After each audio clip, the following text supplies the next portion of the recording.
No vídeo de hoje iremos dar continuidade à questão do golpe militar no Brasil. Eu sou o professor José da Costa, o canal História em um Instante. Ative o sininho, compartilhe, faça comentário, que seu comentário é importante. Fiz um vídeo, vai na minha playlist História Geral, sobre a questão do golpe militar.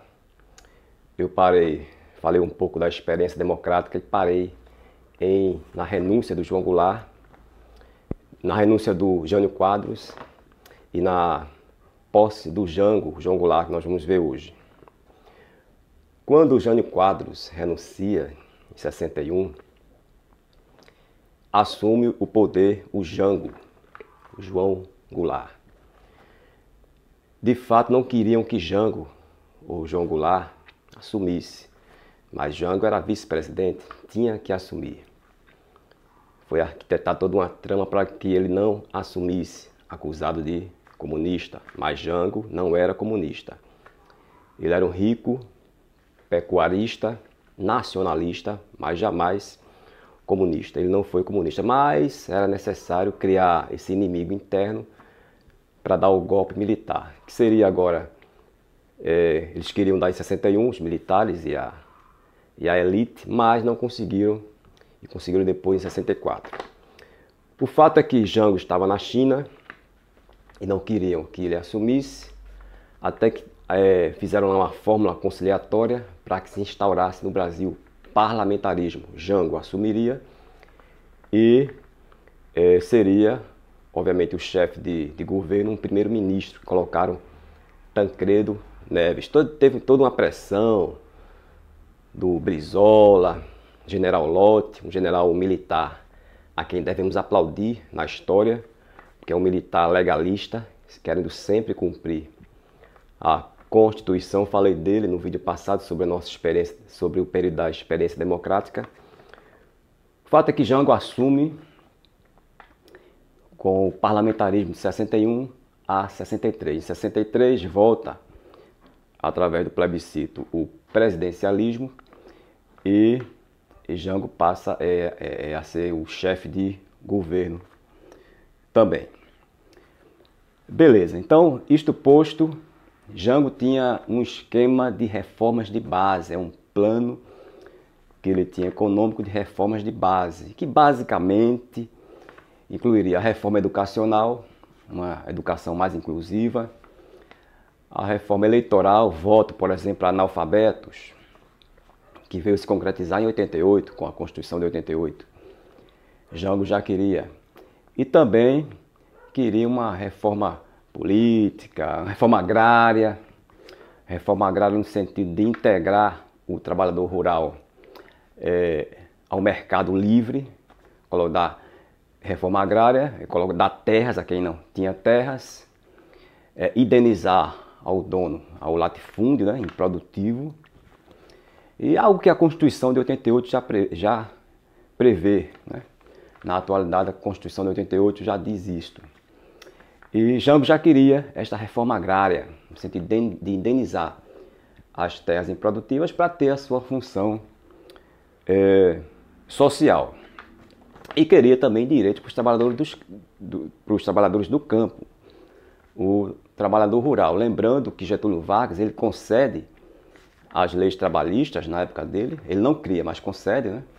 As leis foram fruto de luta, das lutas sociais ao longo do tempo, mas as leis não contemplavam o campo, e Jango ele quer contemplar o campo, o trabalhador rural. Daí as ligas camponesas que existiam na época com Francisco Julião.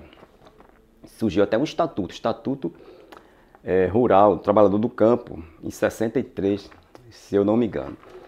Com base nisto, começaram a dizer, juntou-se a ala conservadora dos militares com a elite agrária, o latifúndio, a burguesia rural, nacional, urbana, e para dar o golpe militar em João Goulart, chamando de comunista. Jango, na verdade, não era comunista. O comunismo nunca teve muita força no Brasil. E Jango não era comunista. Ele era um rico pecuarista e acusaram Jango de comunista devido às suas reformas de base serem de caráter social, inclusiva. Se Jango não era comunista, o que é que Jango era? Darei aqui a resposta do Boris Fausto, um grande historiador, no seu livro História Concisa do Brasil. Jango, ele era um nacionalista. Ele queria um Estado como articulador de uma aliança entre burguesia nacional, trabalhadores, oficiais nacionalistas das Forças Armadas e intelectuais. Então, Jango, ele era um nacionalista. Ele queria um pacto entre a burguesia nacional, trabalhadores, né? A banda das Forças Armadas, que nem todos eram ultraconservadores e direitistas, então aqueles nacionalistas também das Forças Armadas, intelectuais, neste pacto para desenvolver o Brasil. Ele tinha uma política nacionalista, que ele era um herdeiro de Vargas, de Getúlio Vargas. Só que a burguesia recuou e, aliado às Forças Armadas, a banda mais conservadora e direitista dos militares, deu um golpe em Jango, juntamente com a Escola Superior de Guerra, o IPES e o IBAD.